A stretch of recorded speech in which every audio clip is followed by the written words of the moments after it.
खबर है मध्य प्रदेश के नीमच से, जहां पर इन दिनों एक टी स्टॉल काफी सुर्खियों में आ गया है। दरअसल खास बात यह है कि यहाँ चाय बनाने वाला हाथों में हथकड़ी लगाए हुए है। और क्या है पूरी स्टोरी, 30 सेकंड की एक रिपोर्ट में समझाते हैं आपको।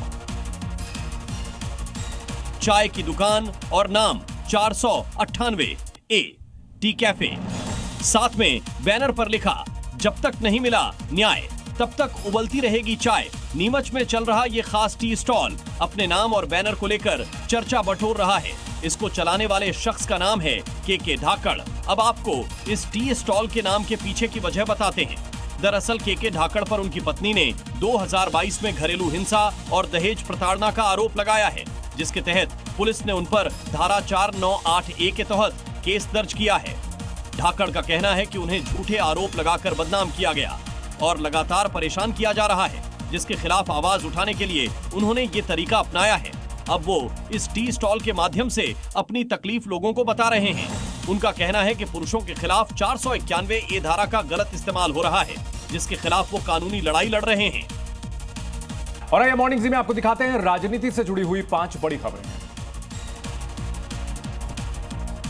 बिहार में कानून व्यवस्था को लेकर आरजेडी नेता तेजस्वी यादव ने एनडीए सरकार पर कई बड़े सवाल उठाए। तेजस्वी यादव ने आरोप लगाया कि नीतीश सरकार में लगातार अपराध बढ़ता जा रहा है। मुख्यमंत्री के नाक के नीचे हत्या, अपहरण और लूट जैसी वारदातें हो रही है। तेजस्वी ने यह भी कहा कि इस सरकार में अपराधी इतने बेलगाम हो गए कि दिन दहाड़े बड़ी से बड़ी वारदात को अंजाम देते हैं। जन स्वराज पार्टी के अध्यक्ष प्रशांत किशोर ने लालू यादव पर तंज कसते हुए उनके शासनकाल को एक बार फिर से जंगल राज बता दिया। लालू के एक एक्स पोस्ट पर तंज कसते हुए प्रशांत किशोर ने कहा कि लालू यादव अपराध के बारे में तो बात ऐसे कर रहे हैं, ये तो ऐसा ही है कि जंगल में शेर शाकाहारी होने की बात कर रहे हैं। ऑपरेशन सिंदूर पर भारत का पक्ष और आतंकवाद के मुद्दे पर पाकिस्तान की पोल खोलकर वापस अपने देश आने वाले शशि थरूर ने कोलंबिया में हुई बातचीत को बताया। उन्होंने कहा, कोलंबिया में हमारी सकारात्मक बात हुई। पाकिस्तान में हवाई हमले में मारे गए लोगों को लेकर दिए गए बयान को कोलंबिया ने वापस ले लिया। दरअसल कोलंबिया के विदेश मंत्रालय ने 8 मई को बयान जारी कर पाकिस्तान में भारत के हवाई हमले की निंदा की थी और इसमें मारे गए लोगों के प्रति संवेदना जाहिर की थी। मोदी सरकार के 11 साल पूरे होने पर बीजेपी नेता कमलजीत सहरावत ने सरकार की उपलब्धियां गिनाई और कांग्रेस पर निशाना साधा। उन्होंने कहा कि कांग्रेस को पता होना चाहिए कि 11 साल पहले देश की अर्थव्यवस्था 11वें नंबर पर थी और अब 11 साल बाद चौथे नंबर पर पहुंच गई है। पीएम मोदी के नेतृत्व में देश में तेजी से विकास हो रहा है। बंगाल में सैन्य प्रस्ताव पर सियासत शुरू हो चुकी है। प्रस्ताव से ऑपरेशन सिंदूर का नाम हटाने पर बीजेपी ने सवाल खड़े किए।